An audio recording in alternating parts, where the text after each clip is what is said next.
जय हिंद साथियों, मनन क्लासेस के इस YouTube चैनल पर आपका स्वागत है। आज का जो अपना टॉपिक रहेगा वो रहेगा इस्लाम धर्म। ठीक है, हमने पिछले वीडियो में कोशिका पढ़ी थी और उम्मीद करता हूँ आपने वीडियो देखा होगा। अगर नहीं देखा तो आप हमारे YouTube चैनल पे जाके उस वीडियो को देख सकते हो। तो आज का जो अपना टॉपिक है वो है इस्लाम धर्म। ठीक है, ये मैंने जहाँ से पढ़ा है भाई, वहाँ से जितनी मेरे को जानकारी मिली है नेट से वगैरह से, वहाँ से उठा के, और मेरा अगर कोई ऐसी त्रुटि हो तो देख लेना भाई, क्योंकि किसी धर्म के खिलाफ नहीं हम। ठीक है, सिर्फ बताने के लिए अभी जो लिखा हुआ है बस वही बात करेंगे, जो एग्जाम की दृष्टि से अपने लिए है उसी के बारे में बात करेंगे। फालतू अपना किसी धर्म के खिलाफ ऐसा वैसा नहीं, हम सभी धर्मों को पढ़ाएंगे, जैन ईसाई सबको पढ़ाएंगे भी। ठीक है, तो करते हैं शुरू। देखिए भाई, इस्लाम धर्म, सबसे पहले बात आती है इस्लाम धर्म के संस्थापक कौन है। संस्थापक की बात आती है तो जो इस्लाम धर्म के संस्थापक है वो है हजरत मोहम्मद साहब। कौन है भाई? हजरत मोहम्मद साहब। ठीक है, और हजरत मोहम्मद साहब क्या है? इस्लाम धर्म के संस्थापक है। अब इनके बारे में इनका थोड़ा सा परिचय कर लेते हैं। हजरत मोहम्मद साहब कौन थे, कहाँ के थे भी। ठीक है, इस तरफ मैंने हजरत मोहम्मद साहब का परिचय लिखा हुआ है। ठीक है, देखिए हजरत मोहम्मद साहब का जो जन्म है वो 570 ईस्वी में हुआ था भाई। ठीक है, अगर स्थान पूछ ले तो मक्का के अंदर हुआ था भाई। ठीक है, मक्का मदीना अरब देश में, अरब है कंट्री है, वहाँ क्या है, एक शहर है मक्का। ठीक है, उस मक्का के अंदर क्या है, मोहम्मद अपने हजरत मोहम्मद साहब का क्या है भी, जन्म हुआ था भी। ठीक है, और स्थान पूछ ले तो मक्का। ठीक है, कौन से कबीले में हुआ था तो कुरैन कबीला, क्या है, कबीलों में बंटे होते थे भी ये। ठीक है, मतलब जो यहाँ रहते थे ये तो कबीलों में बंटे हुए थे, तो उनमें से एक कबीला था कुरैन कबीला, उसमें क्या है अपने हजरत मोहम्मद साहब का जन्म हुआ था भी। ठीक है, और इनका पालन पोषण किसने किया तो पालन पोषण की अगर बात करें तो पालन पोषण अबू तालिब जो इनके थे, बाबा थे, उन्होंने किया था भी। ठीक है, और इनकी पत्नी का क्या नाम था? इनकी पत्नी का नाम था, वो था खदीजा, जो 41 वर्षीय एक विधवा महिला थी, उनसे इनका विवाह हुआ था। और स्वयं जब 25 वर्ष के थे और ये जो खदीजा थी ये 41 वर्षीय महिला थी, तो इनका विवाह हुआ। अब विवाह हुआ तो इनकी एक पुत्री हुई, उस पुत्री का क्या नाम था? फातिमा था भाई। ठीक है, अब जब पुत्री होगी तो दामाद भी होगा, तो इनके दामाद का जो नाम क्या था? अली। क्या नाम था? अली। और अली का ही एक पुत्र हुआ था, यानी मोहम्मद अपने हजरत मोहम्मद साहब का पोता, अली का पुत्र और इसका पोता, उसका नाम था हुसैन। क्या नाम था? हुसैन। इसके बारे में अपने थोड़ा आगे जानेंगे, पहले एक बार इसका परिचय करते हैं अपने। ठीक है, उसके बाद देखते हैं इसकी मृत्यु इनकी 8 जून 632 ईस्वी में मदीना नामक शहर में हुई थी भाई, ये थोड़ा ध्यान रखना। अब थोड़ा अपने इधर लाइट डालते हैं। ठीक है, देखिए इन्होंने जो इस्लाम धर्म की स्थापना है ये हजरत मोहम्मद साहब ने की थी। हजरत मोहम्मद साहब क्या है, मक्का के पास में एक गुफा थी भाई। ठीक है, और उस गुफा का नाम था हीरामन गुफा या हीरा नामक गुफा। ठीक है, उस गुफा में डेली जाते थे, योग तपस्या किया करते थे। तो अब बात आई 610 में। 610 ईस्वी में क्या है, इनको ज्ञान की प्राप्ति होगी। ज्ञान की प्राप्ति का मतलब ये नहीं होता है भी मान लो उनके कोई अलग टाइप शक्तिमान बन गए, वो चीज नहीं होती है ज्ञान की प्राप्ति के बाद। ज्ञान की प्राप्ति के बाद में होता है व्यक्ति का शरीर बिल्कुल शांत हो जाता है, उसका जो मोह माया उन सब से बंधन टूट जाता है भाई। ठीक है, उनके लिए वो सभी लोग उसी के भांति हो जाते हैं जिस प्रकार से मान लो एक बच्चे के लिए अपने माँ के जैसा प्यार होता है ना, वैसा ही प्रेम उसके लिए संसार के साथ पड़ जाता है। अगर किसी को ज्ञान की प्राप्ति होती है तो वो अगर अपनी पत्नी से भिक्षा लेने जाता है तो वो अपनी पत्नी को माता कहकर बुलाता है, इसे कहते हैं ज्ञान की प्राप्ति, मोक्ष की प्राप्ति। जैसे मैं आपको बौद्ध धर्म और जैन धर्म पढ़ाऊंगा उसके अंदर ये सारी चीजें बताऊंगा भी। ठीक है, तो इनको जो ज्ञान की प्राप्ति है वो 610 ईस्वी में हुई थी हीरा नामक गुफा में। और ये गुफा कहाँ थी? मक्का में थी। कहाँ थी? मक्का में थी। अब ये प्रश्न है, इंपॉर्टेंट प्रश्न है, आप एक सेकंड के लिए स्किप नहीं कर सकते क्योंकि ये प्रश्न पूछे जाते हैं। ठीक है, और मेरा पढ़ाने का मकसद यही है ताकि जो एग्जाम में आता है बस अपन उसी पे बात करेंगे। ठीक है, अपने ज्यादा धर्मों में नहीं पढ़ना है भाई, क्योंकि शिक्षक का और विद्यार्थी का काम होता है आगे बढ़ना। धर्मों में गिर गए ना आप एक बार तो हमेशा ही पीछे रह जाओगे भाई। ठीक है, देखिए भाई, अब 24 सितंबर 622 ईस्वी की बात है भाई। ठीक है, उस समय क्या है, जो हजरत मोहम्मद साहब है ना, ये क्या है, मक्का से मदीना चले जाते हैं। क्या चले जाते हैं? मक्का से मदीना। और ये जो पैदल जाते हैं ना, उसी जैसे मक्का से मदीना जाते हैं। देखो, मक्का मदीना मस्जिद नहीं है, पहली बात तो ये ध्यान रखना। मक्का मस्जिद अरब देश में क्या है, वहां दो शहर है, उन दो शहरों के नाम है मक्का और दूसरे का नाम है मदीना। ठीक है, वहां मस्जिदें बनी हुई है, वहां जाते हैं लोग। ठीक है, जितने भी मुस्लिम समाज के लोग हैं वो वहां जाते हैं, ना कि मक्का मदीना के नाम। मक्का मदीना मस्जिद नहीं है भाई, ये दो शहर है। तो ये जो अपने हजरत मोहम्मद साहब ने मक्का से कहां चले जाते हैं? मदीना। तो उन्होंने जो यात्रा की थी ना, यानी मक्का से मदीना के बीच में जो यात्रा हुई है, उसी यात्रा को बोलते हैं हज, या क्या बोलते हैं, हिजरत। क्या बोलते हैं? हिजरी बोलते हैं। ठीक है, उसी यात्रा को बोलते हैं, हज बोलते हैं अपने इस्लाम धर्म में। तो अगर कोई भी मुस्लिम समाज का बंदा है, वो जब जाता है वहां मक्का मदीना, तो वो पहले मक्का जाता है और वहां से पैदल मदीना तक की यात्रा करता है, जिसे बोलते हैं हज बोलते हैं भी। ठीक है, हज संवत या हिजरी संवत है, सब बोलते हैं भी। ठीक है, तो ध्यान रखना भी। ठीक है, इसको इस नाम से जाना जाता है। अब बात करते हैं भी इनके जो पवित्र ग्रंथ वगैरह है, उनकी बात करते हैं। देखो, सभी धर्मों में उनका एक पवित्र ग्रंथ होता है, एक पवित्र पुस्तक होती है भी। पवित्र पुस्तक का मतलब ये होता है, जिस धर्म ने उसकी स्थापना की है, जिस भी बंदे ने उसकी स्थापना की है, उसके अंदर उस धर्म की नियम कानून लिखे होते हैं। ये धर्म के ये नियम कानून है, उसी को ही पवित्र ग्रंथ बोल देते हैं। जैसे हमारा तो संविधान है भी, ध्यान रखना। ठीक है, अब देखिए, देवदूत की बात आती है। देवदूत कौन था? देखो, देवदूत जिब्रील। देवदूत जिब्रील क्या है, जब ये अपने मोहम्मद हजरत साहब क्या है, गुफा के अंदर जाया करते थे, तो 15-20 मिनट वहां बैठा करते थे, योग तपस्या जो भी अपने हिसाब से कुरान वगैरह, मतलब भगवान को याद किया करते थे जिस भी प्रक्रिया से। तो उस समय क्या है, माना जाता है, उनके द्वारा बोला गया है भी, अपने नहीं पता है कि उनके द्वारा बोला गया है कि एक अल्लाह का एक बंदा आता था, और उस बंदे का क्या नाम था? जिब्रील था भी। वो आके हमें संदेश देके जाता था। अब ये 5-10 मिनट गुफा में रुकते थे और फिर अपने अनुयायियों को आके बोलते थे, आज मुझे अल्लाह ने ये कुरान बख्शा है। कुरान का मतलब होता है ईश्वर का संदेश। ये आज मुझे अल्लाह ने ये कुरान बख्शा है। फिर वो उसी मतलब अपने शिष्यों को शिक्षा देते थे भी। ठीक है, ये अनपढ़ थे भी। ठीक है, और इनके जो भी विचार थे उनको लिखना शुरू कर दिया भी इनके अनुयायी ने भी। यार, बात तो बढ़िया बताते हैं भी, हमें किसी का बुरा नहीं करना चाहिए, हमें सभी को एक नजर से देखना चाहिए। तो नॉर्मल बातें, अच्छी बातें हमेशा सभी को अच्छी लगती है भी। ठीक है, तो इन्होंने क्या है, बातें लिखना शुरू कर दिया, और आगे चलकर क्या है, ये इनका एक पवित्र ग्रंथ बन गया। तो ध्यान रखना भी, मुस्लिम या इस्लाम धर्म का जो भी पवित्र ग्रंथ है वो कुरान है। कुरान का मतलब होता है ईश्वर का संदेश। ठीक है, कुरान को पैगंबर मोहम्मद साहब को प्रेषित किया। किसने किया था भाई?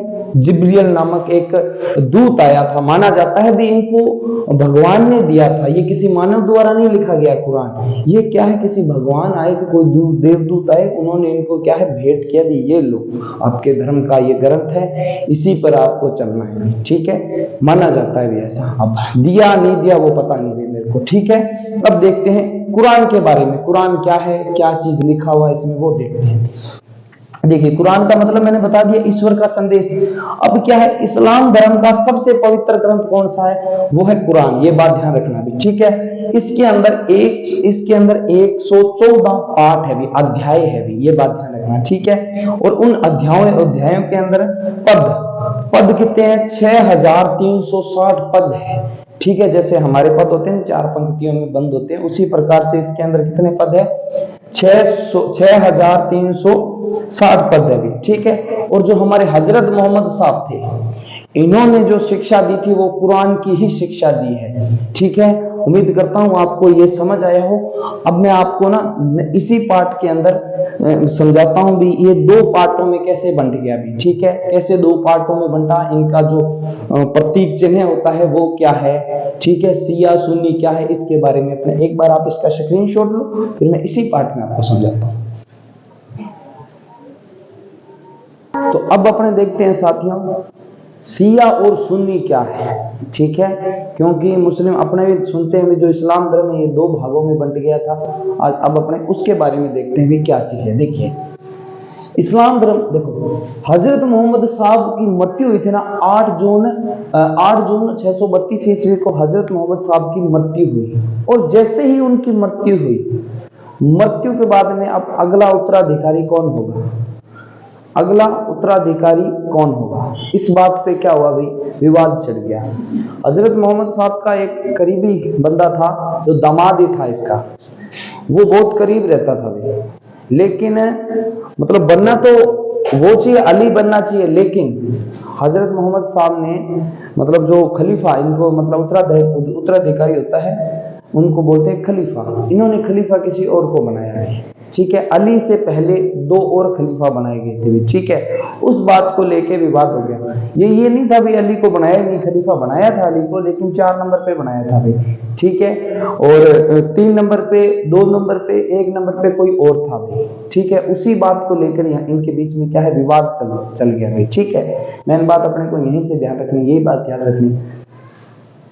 बात करेंगे साथियों, इस्लाम धर्म 2 भागों में कैसे बंटा है, ठीक है। अब अपने इसकी बात करेंगे, ठीक है।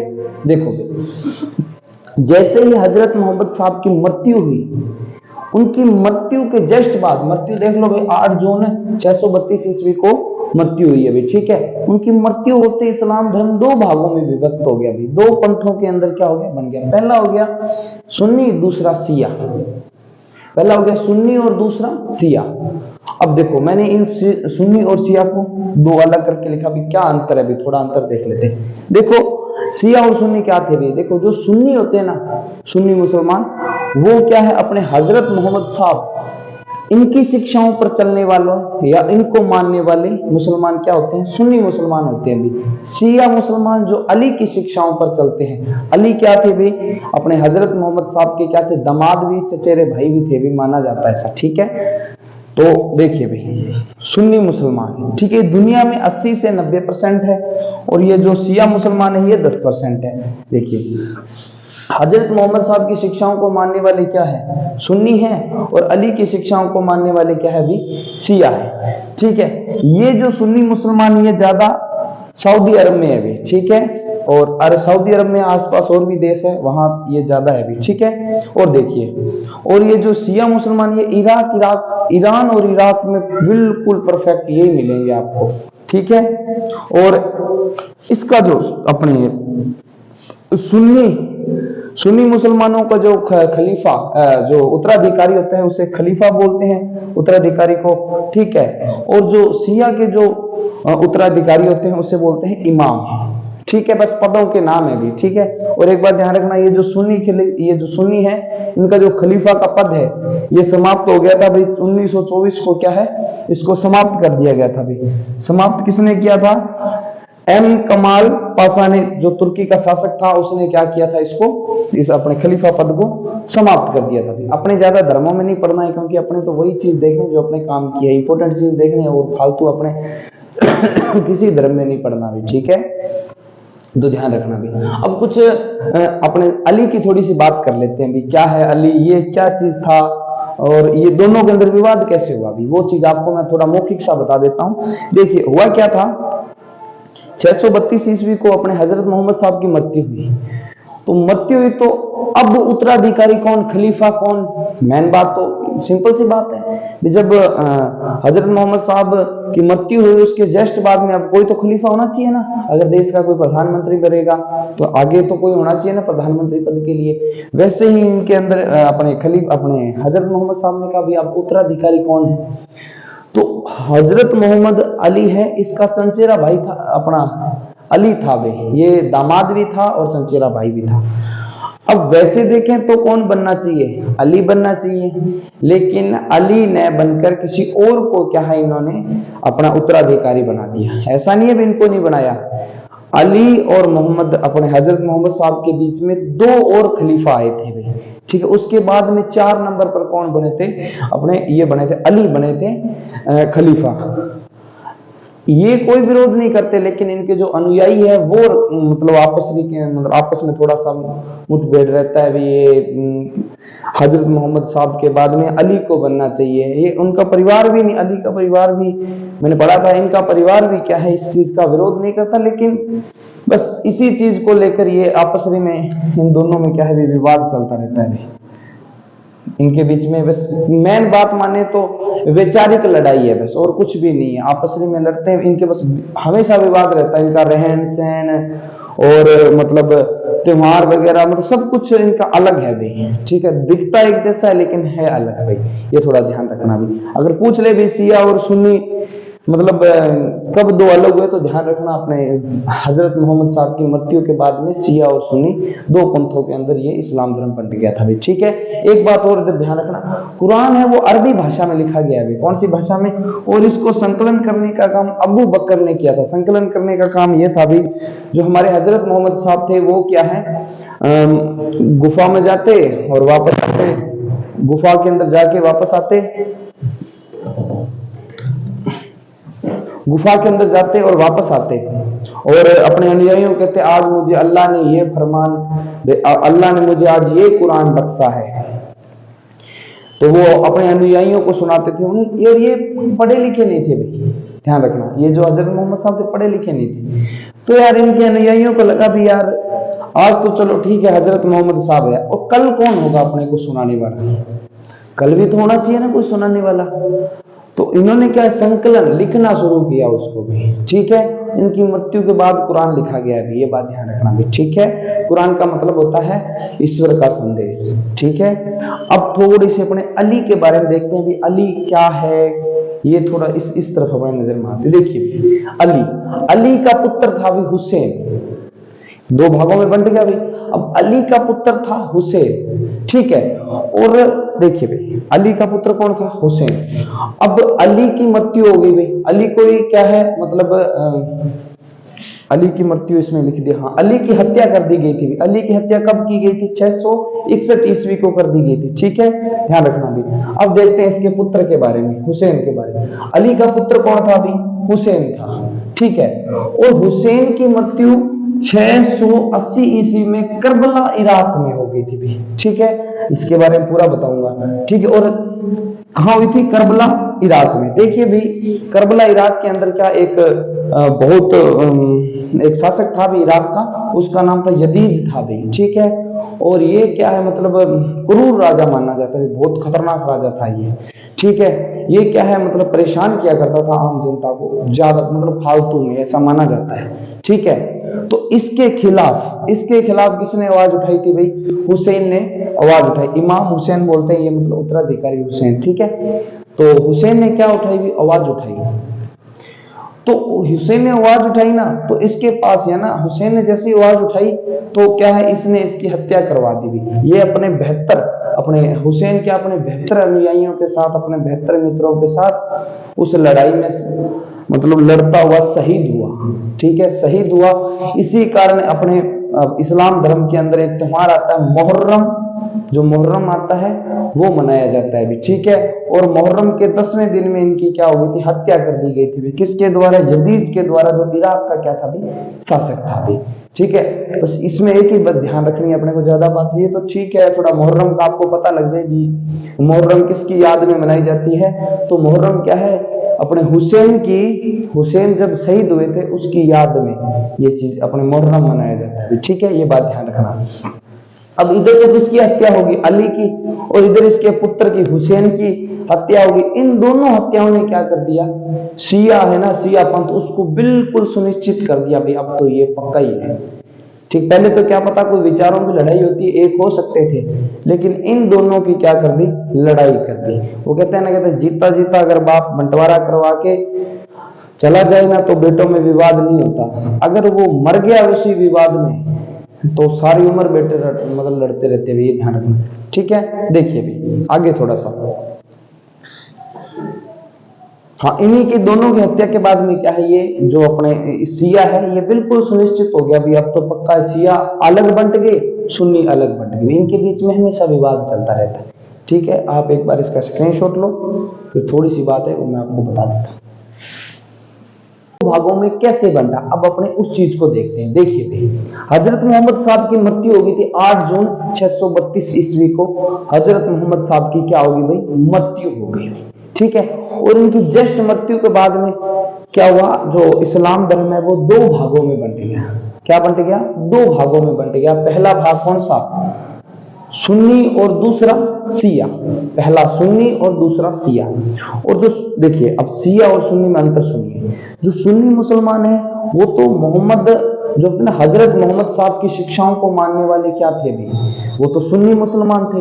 जो उनके दामाद या चंचेरे भाई की शिक्षाओं को मानने वाले क्या थे, अपने क्या नाम लेते, शिया थे भी, ठीक है।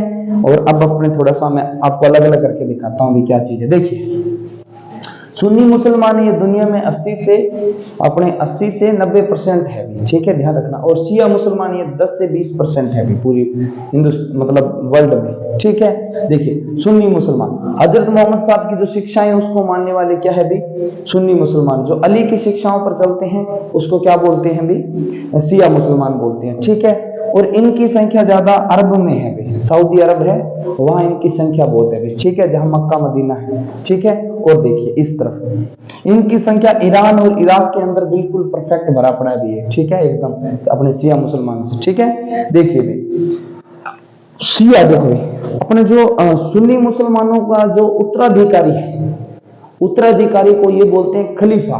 और अपने शिया मुसलमानों का जो उत्तराधिकारी होता है उसे बोलते हैं इमाम। तो जो इनका उत्तराधिकारी है उसे खलीफा बोलते हैं, और जो इनका उत्तराधिकारी है उसे बोलते हैं इमाम, ठीक है, उत्तराधिकारी इमाम।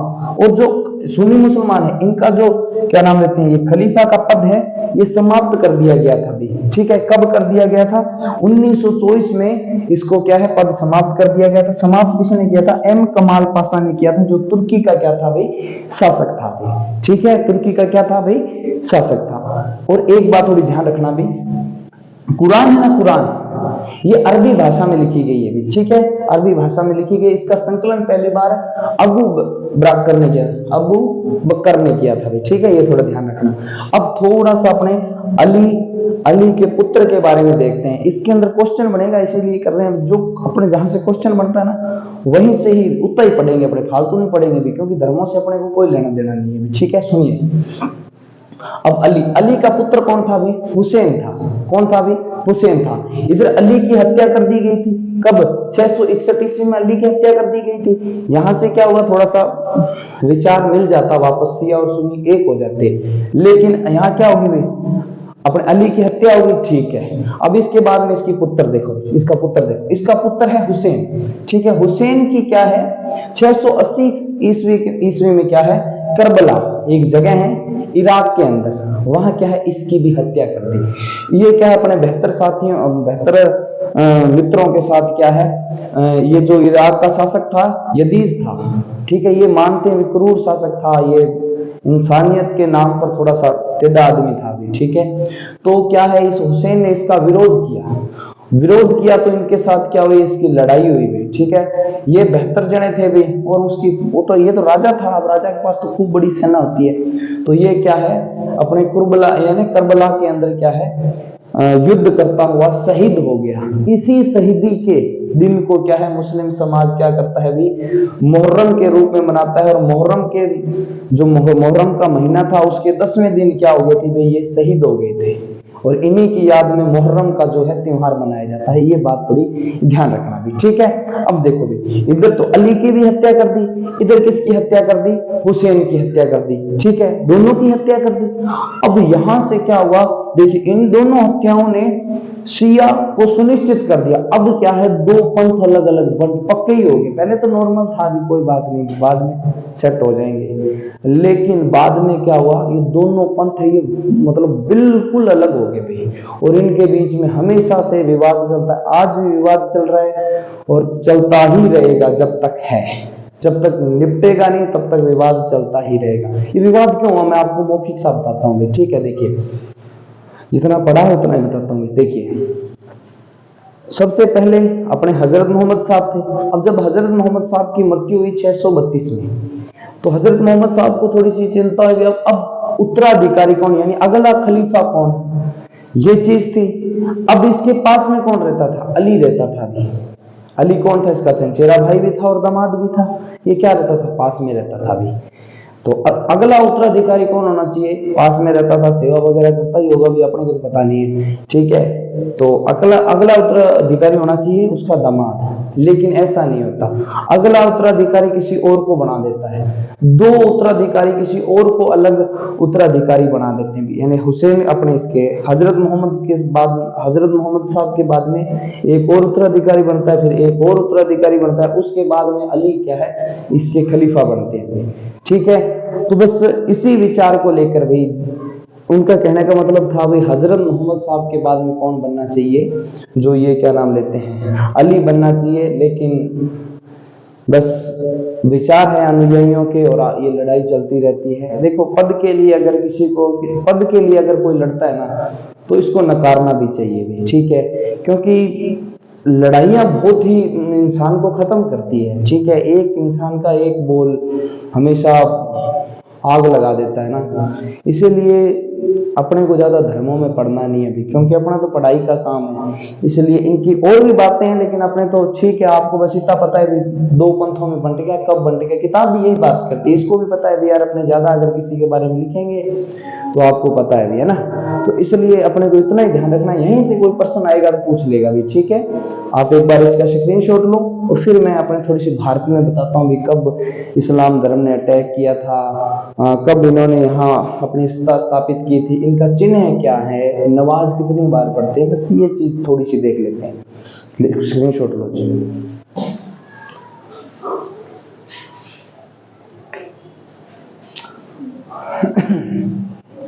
अब थोड़ी सी बातें रहेगी अपने, वो बता देता हूं मैं आपको। देखिए ये मैं शॉर्टकट नाम लिख दिया। हजरत मोहम्मद साहब की जब जो जीवनी है, जो जीवन चरित्र है, वो किसने लिखा था? वो इब्न इसाक ने लिखा था। ये थोड़ा ध्यान रखना, हजरत मोहम्मद साहब का जीवन चरित्र किसने लिखा?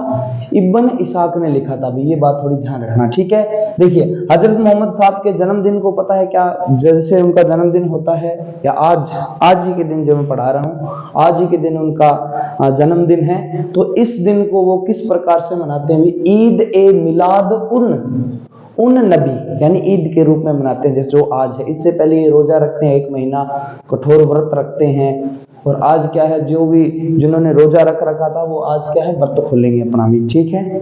तो सभी को ईद मुबारक हो भाई पहले तो, ठीक है। अब देखिए इनका क्या है चिन्ह क्या है भी? आधा चांद और तारा। आधा चांद आप ना कभी भी पश्चिम साइड में देखना भी, ठीक है।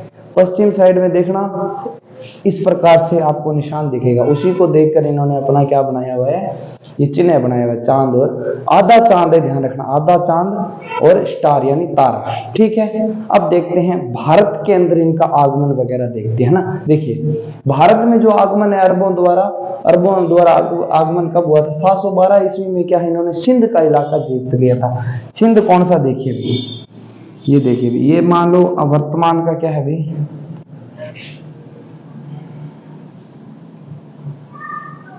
ये हमारा वर्तमान का क्या है, भारत है, ठीक है। लेकिन पुराने समय के अंदर क्या होता था भाई, ये जो इलाका जिसे हम पाकिस्तान कहते हैं, इस इलाके में सबसे पहले जो है वो अरबों ने अटैक किया था और इसे जीत लिया था 712 ईस्वी में, ठीक है, इस इलाके को। और यहीं पे इन्होंने अपने इस्लाम धर्म की स्थापना भी की थी। तो आज भी देख लो इस साइड में खूब मुस्लिम समाज के लोग मिलेंगे भी, ठीक है, क्योंकि इधर से उन्होंने आगमन किया था। देखते रहना, अब जैसे अरब की तरफ जाओगे ना, अब जितने अरब उस तरफ से आपको इस्लाम धर्म के मिलेंगे। जैसे अपने हिंदुस्तान की तरफ हो तो हिंदू मिलेंगे, कारण नॉर्मल सी बात है, ठीक है। आप अगर जंगलों की तरफ जाओगे तो शहर मिलेगा, ठीक है, और अगर आप जंगलों से बाहर आओगे तो गांव मिलेगा, नॉर्मल बात है, ठीक है। देखिए भारत में जो मुस्लिम समाज है वो अपने मक्का मदीना की तरफ करके मतलब नमाज पढ़ते हैं, ठीक है। इधर मक्का मदीना है और जैसे मैं अब खड़ा हूं, मेरे एकदम पीठ के पीछे मक्का मदीना है,